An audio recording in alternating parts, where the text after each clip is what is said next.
ايه هو تساقط الشعر الوراثي؟ هي مشكله منتشره وشائعه جدا، وبتحصل ل 50% من الرجال اللي عندهم 30 سنه، والنسبه دي بتعلى معانا وتوصل ل 80% من الرجال اللي عندهم 50 سنه. بمعنى ان كل 10 شباب عندهم 30 سنه بيكون في 5 أو 6 عندهم تساقط شعر وراثي. تساقط الشعر الوراثي ما هواش تساقط عشوائي، هو مشكله بتحصل بالتدريج وبتحصل في اماكن محدده في الراس زي مقدمه الراس والجانبين، وبتحصل في منطقه الكراون او منطقه التاج في نص الراس. طيب هل المشكله دي بتحصل عند النساء برضو؟ ايوه بتحصل، ولكن بتكون مقتصره على مجرد تساقط في الشعر وبتصيب المنطقه اللي في نص الراس عند فرق الشعر. طيب هل تساقط الشعر الوراثي وراثي فعلا؟ يعني الاب والام هما المسؤولين عن نقل الجينات اللي بتسبب المشكله دي للاولاد او للجيل اللي بعدهم؟ والله دي نظريه من النظريات اللي بتحاول تفسر سبب المشكله دي، لكن النظريه دي مش صح 100%، لان احيانا كتير بيكون الاب والام شعرهم كويس جدا وجيناتهم كويسه جدا، وبنلاقي ان الاولاد فيهم 1 أو 2 عنده المشكله دي او مصاب بمشكله تساقط الشعر الوراثي، وبتبتدي تظهر عنده بعد سن ال20 او بعد ال25. يعني تساقط الشعر الوراثي هو اسمه كده، لكن احنا ما نقدرش نتاكد اذا كان السبب هو الجينات او مشكله وراثيه. في الفتره الاخيره الدكاتره حاولوا يعرفوا ايه السبب الحقيقي لمشكله تساقط الشعر الوراثي عشان نعرف نلاقي علاج مناسب للمشكله دي، ولقينا ان كل الرجال نسبه التستوستيرون عندهم بتكون عاليه جدا، وده الطبيعي، لكن التستوستيرون ده بيتحول هرمون اسمه داي هيدروتستوستيرون او DHT في اماكن مختلفه من الجسم، والدي اتش تي ده مسؤول عن ظهور الصفات الثانويه للذكر، يعني ظهور العضلات او شعر الوش. كل ما الدي اتش تي كان عالي كل ما الحاجات دي بيظهرها اسهل، وبالتالي انت دلوقتي هتبتدي تفكر ان ده هرمون مفيد. هو مفيد فعلا، لكن الدكاتره لقيوا ان هو بيترسب بكميات كبيره في فروه الراس،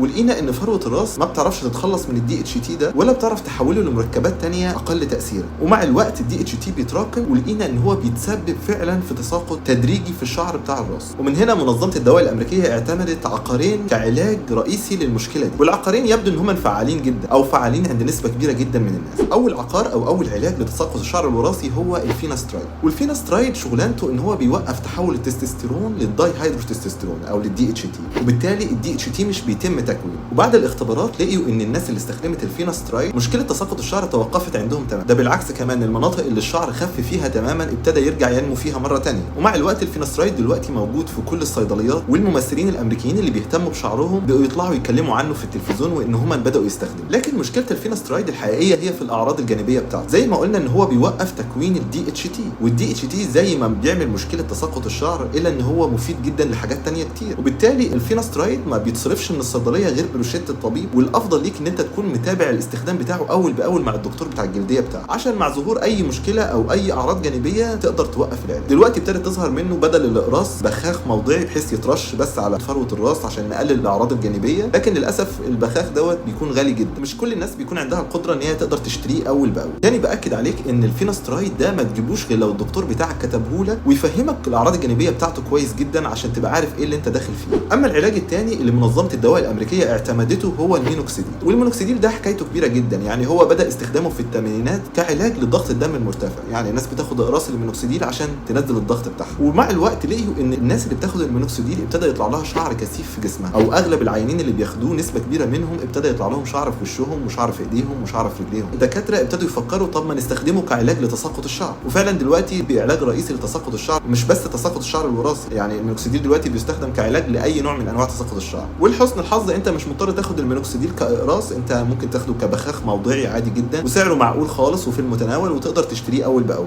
طيب في كام حاجه كده لازم تكون عارفها عن المينوكسيديل. اول حاجه انه بيجيب نتيجه كويسه خالص مع 80% من الاشخاص اللي بيستخدموه، وده معناه ان في 20% مش هيجيب معاهم نتيجه خالص او مش هيجيب معاهم النتيجه اللي هم عاوزينها. تاني حاجه ما دام بدانا نستخدم المينوكسيديل يبقى لازم نستمر على استخدامه على طول، لان المينوكسيديل طريقه شغله بان هو بيوقع الشعره الضعيفه خالص، بيوقعها خالص وبيبتدي يطلع شعر قوي جديد معتمد تماما على المينوكسيديل ده. فمجرد ما انت بتوقف استخدام المينوكسيديل بعد شهرين 3 أو 4 بيبتدي الشعر الجديد ده اللي هو معتمد على المينوكسيديل يبتدي يقع، لان ما بقاش فيه المينوكسيديل او الماده اللي هي مساعداه يطلع. من شروط استخدام المينوكسيديل ان انت تستمر على استخدامه على طول، وانا مش شايف ان دي مشكله في حد ذاتها، لان انت كل يوم بتستخدم معجون السنان، كل يوم بتستخدم مزيل العرق، فما فيش مشكله لو انت كل يوم هتستخدم المينوكسيديل، بس بشرط تعالج مشكله تساقط الشعر الوراثي دي. ثالث حاجه لازم تكون عارفها هي ان المينوكسيديل فيه تركيزين، تركيز 2% وتركيز 5%.